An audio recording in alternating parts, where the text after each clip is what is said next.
Hello friends, जय हिंद। तो देखिए, आज के इस वीडियो में हम लोग झारखंड सामान्य ज्ञान से संबंधित 30 बहुत ज़्यादा इंपॉर्टेंट सवाल को कंप्लीट करने वाले हैं। अगर यदि आप ही झारखंड कचपाल का वैकेंसी भरे हैं और आपका जो भी फॉर्म रिजेक्शन लिस्ट आया था, अगर यदि आपका फॉर्म रिजेक्शन लिस्ट में नाम नहीं है, मतलब कि आपका फॉर्म एक्सेप्ट हो गया है, तो आने वाला समय में आपको परीक्षा देना होगा और उसके लिए आपको अभी से ही तैयारी करना पड़ेगा, समझे ना।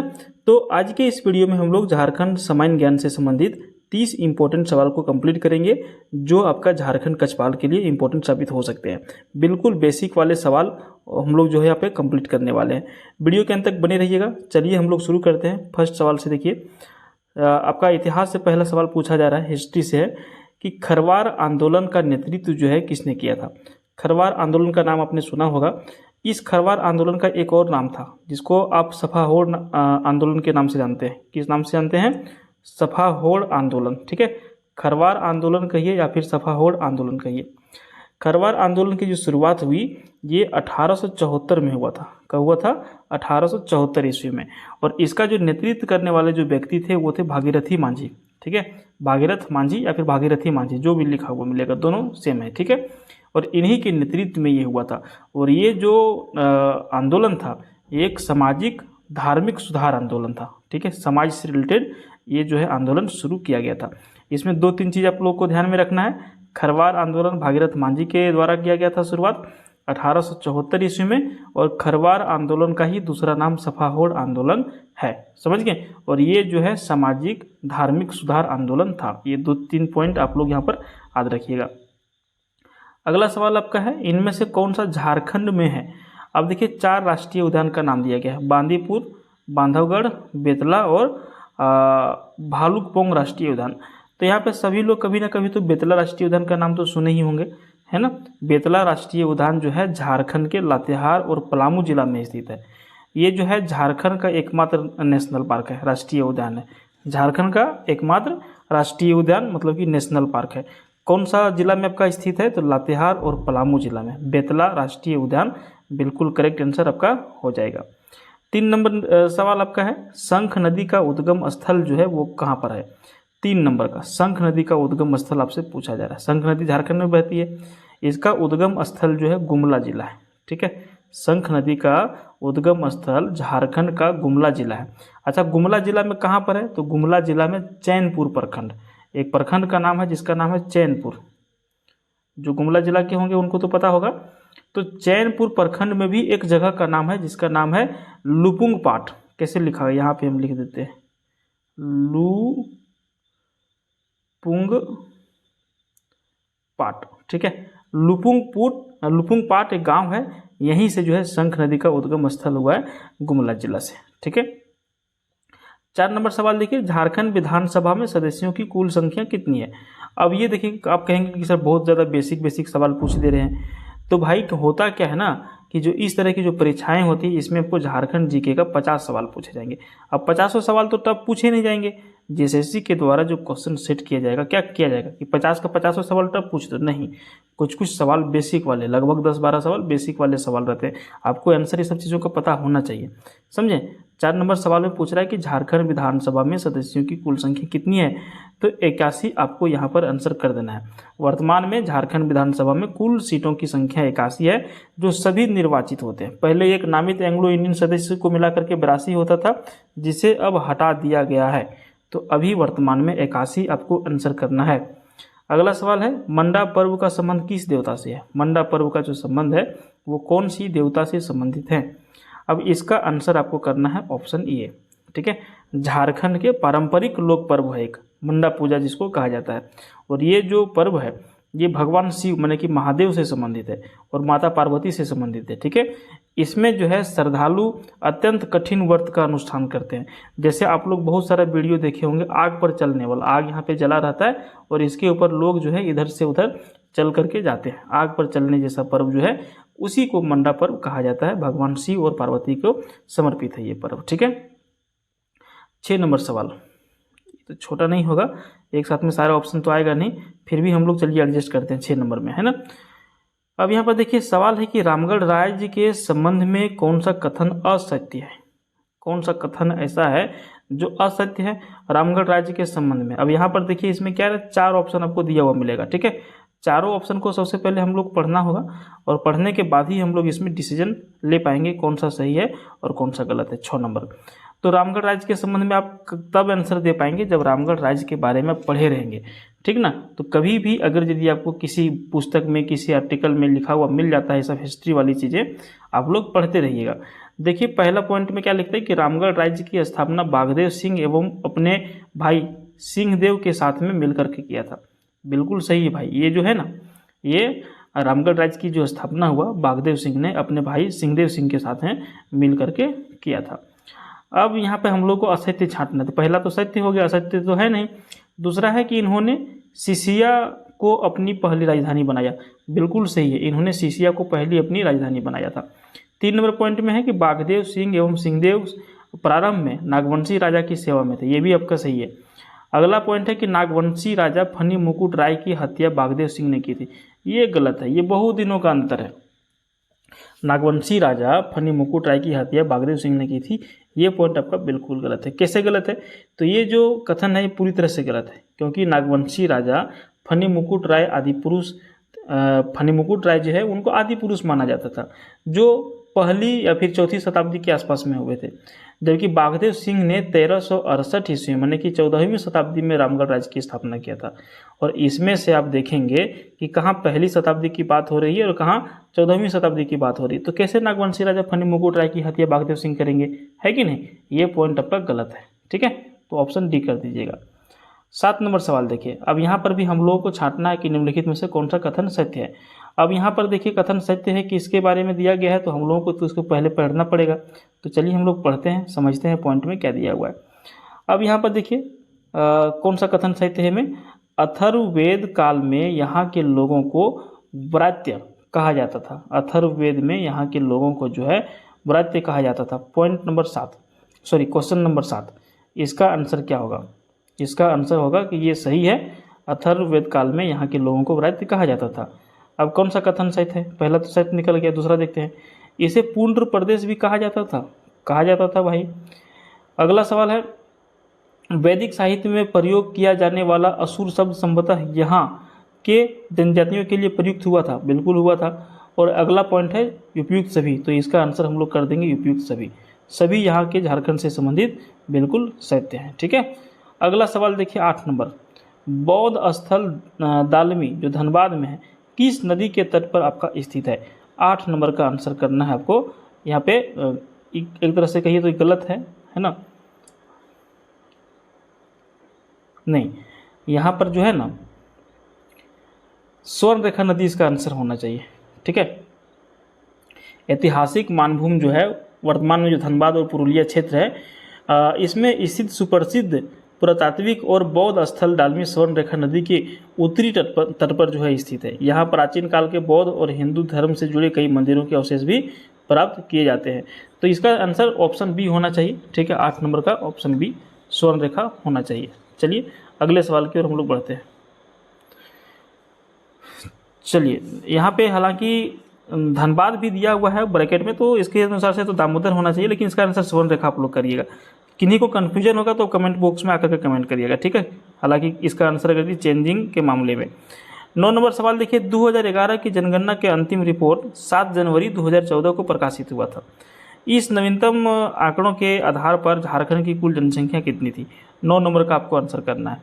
जो 2011 की जनगणना का जो अंतिम रिपोर्ट आया 7 जनवरी 2014 को, और इसमें जो है इस डाटा के अनुसार से झारखंड की जो उस टाइम की जो वर्तमान जनसंख्या थी वो कितना थी, वो थी 3,29,88,134। ऑप्शन बी यहाँ पर आपका सही हो जाएगा। अभी तो जनसंख्या कितना है वो तो देखना पड़ेगा, जनगणना तो चालू है हर जगह, तो ये भी डेटा जो है 3-4 साल में तो आ ही जाना चाहिए। अगला पॉइंट देखिए, चंद्रगुप्त मौर्य झारखंड प्रदेश से क्या चीज़ अपनी सेना के लिए लेता था। चंद्रगुप्त मौर्य का नाम आप लोगों ने सुना होगा, बहुत बड़ा सम्राट था ये। तो चंद्रगुप्त मौर्य जो है झारखंड प्रदेश से क्या चीज़ के लिए यहाँ पर अपनी सेना के लिए लेता था, तो यहाँ से ये लेता था हाथी। 10 नंबर हाथी लेता था। कौटिल्य का जो अर्थशास्त्रिक पुस्तक है उसमें विवरण दिया गया है कि मौर्य काल में झारखंड, जिसे कुक्कट या फिर आटविक देश भी कहा जाता था, इसके घने जंगल में जो है मौर्य सेना की हाथी वाहिनी के लिए शक्तिशाली हाथी यहाँ से प्राप्त किए जाते थे। अभी भी आप देखते होंगे कि झारखंड में बहुत जगह बहुत घना जंगल है। समझिए आज से 500, 700, 1000 साल पहले की बात अगर यदि आप करिएगा तो कितने जंगल रहते होंगे, कितने जंगल रहते होंगे। तो जंगल में क्या पाया जाता है, सबसे अधिक हाथी पाया जाता है। अब ये यहाँ पे लकड़ी लेने के लिए आएगा नहीं, सोना यहाँ पे उस टाइम मिलता नहीं, तो झारखंड में कोयला मिलता है, घोड़ा तो जंगल में रहता नहीं है, तो हाथी ही यहाँ पे इसका सही आंसर आपका हो जाएगा। आप इस तरह से ऑप्शन को काट सकते हैं। 11 नंबर सवाल है, राजा जय सिंह जिन्होंने खुद को 13वीं सदी में झारखंड का शासक घोषित कर दिया और निम्नलिखित में से किस राज्य के थे। 11 नंबर का क्या आपको आंसर करना है, 11 नंबर का आंसर आपको कर देना है ऑप्शन सी, उड़ीसा के थे। ठीक है, राजा जय सिंह 13वीं शताब्दी में उड़ीसा, जो अब उड़ीसा के नाम से जाना जाता है, कि राजा जय सिंह देव ने स्वयं को झारखंड का शासक घोषित किया था। और यह जो है झारखंड के इतिहास में बाहरी शासकों द्वारा संप्रभुता का एक प्रमुख ऐतिहासिक उदाहरण भी था। अगला सवाल की हम लोग बढ़ते हैं 12 नंबर। देखिए, झारखंड में लोकसभा सदस्यों की संख्या कितनी है। लोकसभा के बारे में पूछ रहा है, लोकसभा। ठीक है, लोकसभा, राज्यसभा और विधानसभा। तो विधानसभा के बारे में तो अभी पूछा जा चुका है, 41 विधानसभा सीट है यहाँ पे झारखंड में। लोकसभा की बात हो रहा है तो लोकसभा की सीट है आपका 14। ठीक है, यही अगर यदि राज्यसभा के बारे में पूछता, किसके बारे में, राज्यसभा के बारे में पूछता, तो राज्यसभा में सीटों की संख्या है 6। ठीक है, अगर यदि आपको सिर्फ संसद का सीट पूछे, झारखंड में कितने संसद के सीट है, तो उसमें लोकसभा और राज्यसभा दोनों मिल जाता है, और दोनों मिला करके संसदों की संख्या कितनी है, 20 है। अगर यदि अलग अलग पूछे तो अलग अलग करना है, एक साथ पूछे तो 20 करना है। 13 नंबर सवाल देखिए, बेनी सागर के शिव मंदिर का निर्माण किसने कराया था। जो बेनी सागर के शिव मंदिर है, इसका निर्माण किनके द्वारा किया गया था। आंसर आपको करना है शशांक के द्वारा। पश्चिम सिंहभूम जिले के मंझगांव में स्थित बेनी सागर के प्रसिद्ध शिव मंदिर का निर्माण गौड़, बंगाल के प्रतापी राजा शशांक ने करवाया था। शशांक एक कट्टर शैव भक्त था, है ना, भगवान शिव के उपासक और शासक थे। इन्होंने ही बेनी सागर के शिव मंदिर का निर्माण कराया था। पहले के राजा महाराजा बहुत सारा पैसा, धन दौलत लुटा देते थे, जिस चीज़ को लोग ठान लेते थे करने के लिए। अगला सवाल देखिए, निम्नलिखित में से कौन सा कथन सत्य है। अब हम लोगों को कथन पढ़ना पड़ेगा, और कौन सा कथन सत्य है कौन सा असत्य है हम लोगों को छांटना होगा, समझें। तो चलिए, तो हम लोग पढ़ते हैं कथन। हर्ष के समय आए वेनसांग ने इस क्षेत्र को किलो नासु फालाना यानी कि कर्ण स्वर्ण कहा। भैया ये बिल्कुल सही पॉइंट है आपका। जब हर्ष के समय में वेनसांग भारत आया था तो इन्होंने इस क्षेत्र को जो क्या कहा, किलो नासु फालाना, यानी कि इसको दूसरा भाषा में कहिए तो कर्ण और सुवर्ण कहा था। तो ये बिल्कुल पॉइंट सही हो जाएगा। दूसरा पॉइंट है, वेनसांग की यात्रा वृतांत में राजमहल क्षेत्र की चर्चा है, इसके बारे में लिखा गया पुस्तक में, समझें। उसके बाद 3 नंबर पॉइंट देखिए, प्राचीन झारखंड में शशांक एक ऐसा राजा था जिसने यहाँ लंबे समय तक राज किया था। ये भी आपका सही है। तो यहाँ पर उपयुक्त डी जो है ना बिल्कुल सही कर दीजिएगा। झारखंड के मामले में, वेनसांग के मामले में ये सारे पॉइंट यहाँ पे क्या हो जाएंगे, सही हो जाएंगे। अब यहाँ पर एक चीज़ समझिए, जब भी इस तरह के प्रश्न आते हैं ना, तो समझ लीजिए कि यहाँ पे 4 अलग अलग तरह के सवाल पूछे गए हैं, 3, और सभी का आंसर आप जब जानेंगे तो ही इस तरह के प्रश्न का आंसर आप कर पाएंगे, नहीं तो आपका प्रश्न क्या होगा, छूट जाएगा। अगला सवाल देखिए, 15 नंबर सवाल, कन्नौज के राजा जिनका नाम था यशोवर्मन के दिग्विजय के समय मगध के किस राजा को झारखंड में शरण लेनी पड़ी थी। अब कन्नौज के राजा यशोवर्मन के दिग्विजय के समय में मगध के कौन से राजा थे जिन्होंने झारखंड में आकर के अपना शरण लिया था। तो 15 नंबर का आंसर हम लोगों को करना है। आइए हम लोग 15 नंबर का आंसर इसका करते हैं, और इसका सही उत्तर हो जाएगा ऑप्शन ये, जीवगुप्त द्वितीय। ठीक है, ऑप्शन ये हो जाएगा जीवगुप्त द्वितीय इसका आंसर हो जाएगा। बात है 8वीं शताब्दी की। शुरुआत में जब कन्नौज के राजा यशोवर्मन ने अपना पूर्वोत्तर विजय अभियान माने कि दिग्विजय चलाया था, तब उत्तरगुप्त है ना, उत्तरगुप्त जो है माने कि जो लेटर गुप्ता था, राजवंश के अंतिम शासक जीवगुप्त द्वितीय को पराजित होकर मगध छोड़ना पड़ा था, और उन्हें झारखंड के सुरक्षित पहाड़ी व जंगली क्षेत्रों में शरण अपना लिए थे जीवगुप्त ने। ठीक है, अगले सवाल की ओर बढ़ते हैं। 16 नंबर देखिए, इटखोरी स्थित मां भद्रकाली की मूर्ति का निर्माण संभवतः जो हुआ था वो कौन सा काल में हुआ था। 16 नंबर का आंसर कर दीजिएगा, पाल काल में हुआ था। ठीक है, इटखोरी में जो चतरा जिला में पड़ता है, चतरा जिला का जो इटखोरी मंदिर है, इसमें स्थित प्रसिद्ध जो है माँ भद्रकाली की मूर्ति का निर्माण पाल काल में हुआ था। और पाल का जो काल था, समय था, कब था, 9वीं 10वीं शताब्दी के आसपास में था। और इसी के दौरान ये जो है यहाँ की मंदिर की जो है मूर्ति कला को माना जाता है। यहाँ बौद्ध धर्म, जैन धर्म और हिंदू धर्मों का पवित्र संगम एक तरह से कहा जा सकता है। जो लोग नहीं गए होंगे इटखोरी मंदिर, चतरा जिला में आप लोग जाइएगा। हजारीबाग या फिर कोडरमा दोनों जिला अगर यदि आप लोग पहुँच जाते हैं तो इटखोरी मंदिर आप लोग जा सकते हैं। ठीक है, ध्यान रखिएगा। 17 नंबर सवाल देखिए, चतरा से भी जा सकते हैं। 17 नंबर सवाल देखिए, अलाउद्दीन खिलजी का सेनापति मलिक काफूर जब दक्षिण भारत के विजय के लिए निकला तो वह किस राज्य से हो करके गुजरा था? 17 नंबर का आंसर आप लोगों को करना है ऑप्शन डी, झारखंड राज्य से होकर के गुजरा था। अलाउद्दीन खिलजी के सेनापति मलिक काफूर ने दक्षिण भारत के सैन्य अभियानों के दौरान अपनी सेना के साथ में झारखंड छोड़ा नागपुर के जंगलों और रास्तों को पार करते हुए वहां तक ये जो है पहुंचा था। अगला सवाल 18 नंबर है, कौन सा कथन सत्य है? फिर देखिए कथन वाला सवाल आ गया। कथन वाला सवाल जब आते हैं तो आपको बहुत सावधानी से पढ़ना होता है। ठीक है, अगर यदि आप सावधानी से नहीं पढ़िएगा तो आंसर आपका बिल्कुल गलत हो सकता है। आइए हम लोग कथन को पढ़ते हैं और देखते हैं कौन सा कथन सत्य है, कौन सा कथन असत्य है। बाबर हुमायूं के शासनकाल में झारखंड मुगल विरोधी अफगानों का आश्रय स्थल रहा। सही है, बाबर और हुमायूं के समय में शासनकाल में जो है झारखंड जो है मुगल विरोधी अफगानों का आश्रय यहाँ पर रहा था। ठीक है, पहला पॉइंट आपका सही निकल गया। दूसरा है कि नासिर खां लोहानी से यह क्षेत्र अधिक प्रभावित है, ये भी आपका सही है।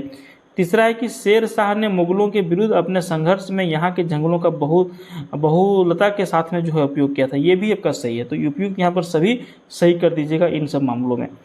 19 नंबर सवाल है, किस मुगल शासक के समय झारखंड पर मुगलों का अधिकार स्थापित हुआ था? 19 नंबर का सवाल का आपको जो आंसर देना है वो देना है ऑप्शन बी, जहांगीर। ठीक है ना, जहांगीर जो है आपको इसका आंसर करना है। जहांगीर के शासनकाल में इब्राहिम खान ने नागवंशी राजा दुर्जन साल को हरा करके खोखरा पर मुगलों का जो है पूर्ण और वास्तविक नियंत्रण स्थापित कर लिया था। समझे? अगला सवाल चलिए हम लोग देखते हैं। 20 नंबर सवाल पूछ रहा है कि किस मुगल शासक की मृत्यु के बाद झारखंड स्वतंत्र हो गया?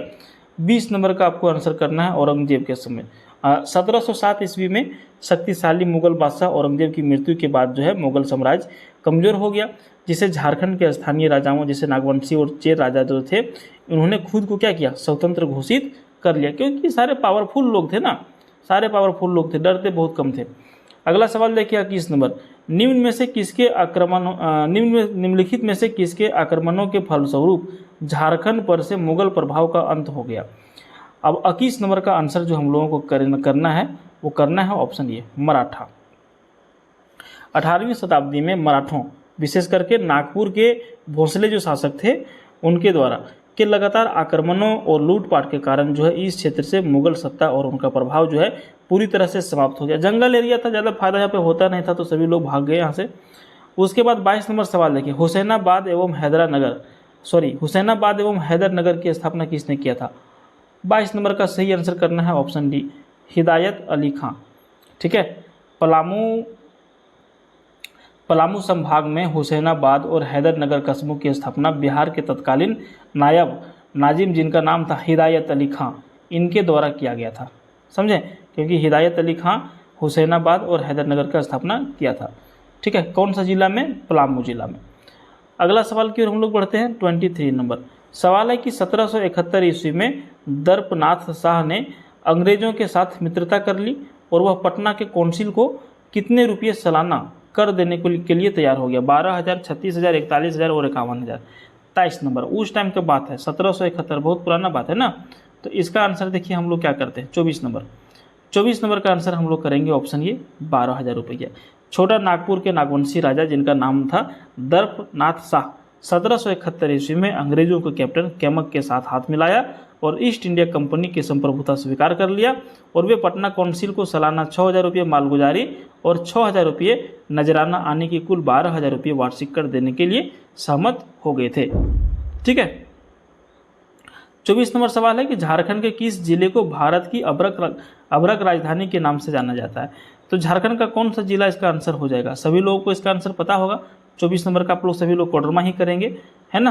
तो झारखंड का कोडरमा जिला उच्च गुणवत्ता वाले रूबी अभ्रक यहाँ पे माइका जो है मिलता है।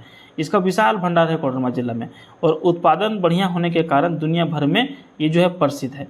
इसी एकाधिकार के कारण इसे भारत की अभ्रक की राजधानी कहा जाता है, माइका कैपिटल ऑफ इंडिया कहा जाता है। ठीक है, झारखंड का कोडरमा जिला, यहीं पे आपका तिलैया डैम और तिलैया शहर भी बसा हुआ है। आप लोग रेडियो में सुनते होंगे, जब हम लोग तो पुराने टाइप के आदमी हैं, तो जब विविध भारती बजता था तो लोग वहाँ से चिट्ठी लिखते थे, झुमरी तिलैया, वही झुमरी तिलैया ये है, समझे, कोडरमा जिला में है। अगला सवाल की ओर बढ़ते हैं, ढाल विद्रोह किसके नेतृत्व में हुआ था? जो ढाल विद्रोह हुआ ये किसके नेतृत्व में हुआ था? इसका आंसर करिएगा जगन्नाथ ढाल के नेतृत्व में। ठीक है, ढाल विद्रोह का समय कब था? नोट कर लीजिएगा, तो नोट कर लीजिए, हम बता दे रहे हैं 1767 यहाँ पे लिख दे रहे हैं। ठीक है, 1767 से लेकर के 1777। ठीक है, ढाल विद्रोह का 1767 से 1777 ईस्वी झारखंड में अंग्रेजों के खिलाफ होने वाला प्रथम संगठित विद्रोह था। इसका नेतृत्व जो है ढालभूम के अपदस्थ राजा, जिनका नाम था जगन्नाथ ढाल, इन्होंने किया था। यह विद्रोह जो है 10 वर्षों तक चला, जिसके बाद अंग्रेजों ने झुककर पुनः जगन्नाथ ढाल को राजा स्वीकार कर लिया था, क्योंकि यहाँ के अंग्रेज जो थे ना, वो जगन्नाथ ढाल को क्या किया था? पदस्थापित कर दिया था, हटा दिया था, दूसरा को बैठा दिया था राजगद्दी पर। इसीलिए बहुत बड़ा विद्रोह यहाँ पर हुआ था, इसी को कहा गया था ढाल विद्रोह। 26 नंबर का सवाल देखिए, झारखंड राज्य की सीमाएं कितने राज्यों को स्पर्श करती है? 26 नंबर का आंसर क्या करिएगा? 5 कर दीजिएगा। ठीक है, 5 कौन कौन सा हम बता देते हैं चौहदी के साथ में। ठीक है, देखिए उत्तर की बात करें तो उत्तर में बिहार है, पूरब में जो है पश्चिम बंगाल है, दक्षिण में आपका उड़ीसा है, 4 में देखिए पश्चिम में आपका छत्तीसगढ़ है, और 5 नंबर का जो राज्य है उत्तर पश्चिम आप कह सकते हैं इसको, तो यहाँ पर उत्तर प्रदेश है। और उत्तर प्रदेश के साथ मात्र एक जिला का बॉर्डर साझा होता है, गढ़वा जिला का। इसको आप लोग याद रखिएगा, और ये इंपॉर्टेंट सवाल है। 27 नंबर, झारखंड का सबसे प्रसिद्ध लोक नृत्य क्या है? झारखंड का सबसे प्रसिद्ध लोक नृत्य छऊ नृत्य जो है ना, झारखंड का सबसे प्रसिद्ध लोक नृत्य हो चुका है। ठीक है, छऊ नृत्य झारखंड का सबसे प्रसिद्ध, प्रतिष्ठित और अर्धशास्त्रीय नृत्य का रूप है। यह जो है मुखौटों, पौराणिक कहानियों और युद्ध कला के तत्वों के अनूठे मेल के लिए अंतर्राष्ट्रीय स्तर पर विख्यात है। झारखंड का सरायकेला छऊ इसकी सबसे प्राचीन शैली मानी जाती है। समझे, अगला सवाल की ओर हम लोग बढ़ते हैं। 28 नंबर सवाल है कि 1782 ईस्वी में हुए तमाड़ विद्रोह का नेतृत्व जो है किसने किया था? 28 नंबर का आपको आंसर करना है। क्या आंसर करेंगे? आंसर कर देंगे ठाकुर भोलानाथ सिंह। 1782 ईस्वी में छोटा नागपुर पठार के तमाड़ क्षेत्र में अंग्रेजों की दमनकारी राजस्व नीतियों और बाहरी लोगों को दिक्कुओं, बाहरी लोग जो अंग्रेज जो लोग थे ना, उनको दिक्कू कहा जाता था। ठीक है, याद रखिएगा, बाहरी लोग दिक्कुओं के बसाव के खिलाफ मुंडा व उराम जनजातियों ने विद्रोह किया था, और इस प्रथम चरण के तमाड़ विद्रोह का नेतृत्व जो है ठाकुर भोलानाथ सिंह ने किया था। कब? 1782 ईस्वी में। 29 नंबर सवाल, सरायकेला राज्य का अंग्रेजों के साथ संपर्क किस वर्ष में हुआ था? 29 नंबर का आंसर करिएगा बी, 1770 ईस्वी में। सरायकेला रियासत का ब्रिटिश ईस्ट इंडिया कंपनी, अंग्रेजों का जो कंपनी था, के साथ में प्रथम संपर्क ऐतिहासिक रूप से वर्ष 1770 ईस्वी में हुआ था। इसके बाद आगे चलकर वर्ष 1793 ईस्वी में इनके बीच जो है विधिवत संधि संपन्न हो गया था। अगला सवाल हम लोग करेंगे 30 नंबर, और ये आपका वीडियो का अंतिम सवाल भी रहेगा। अगला सवाल देखिए, विक्रम सिंह के द्वितीय पुत्र द्वारा स्थापित खरसावां राज्य का अंग्रेजों के साथ में विधिवत संबंध किस वर्ष में स्थापित हुआ था? 30 नंबर का आंसर करिएगा 1793 ईस्वी में। ठीक है, सरायकेला रियासत के संस्थापक कुंवर विक्रम सिंह के द्वितीय पुत्र द्वारा स्थापित खरसावां रियासत का अंग्रेजों के साथ विधिवत कूटनीतिक व राजस्व संबंध वर्ष 1793 ईस्वी में लॉर्ड कॉर्नवालिस के समय में एक संधि के माध्यम से स्थापित किया गया था। तो फ्रेंड्स, यहाँ पर देखिए झारखंड कछपाल की अगर यदि आप लोग फार्म भरे हैं और आप लोग तैयारी कर रहे हैं, तो हम आपको फिर से रिपीट करते हैं कि इस चैनल पर डेली शाम के 7 बजे आपको झारखंड कछपाल से संबंधित आपको प्रैक्टिस सेट मिलते रहेंगे। समझ गए? तो वीडियो को आप लोग देखते रहिएगा, डेली बेसिस पर हमारा वीडियो आएगा, और इसको देखने के लिए आप हमारे चैनल को अभी ही सब्सक्राइब कर लीजिए और पास वाले बेल आइकन को भी प्रेस कर लीजिए, ताकि जब भी हमारा वीडियो आएगा आप लोग आराम से देख सकते हैं नोटिफिकेशन के माध्यम से। ठीक है, तो मिलते हैं फिर किसी दूसरे वीडियो में, तब तक के लिए बाय, जय हिंद, जय भारत, धन्यवाद।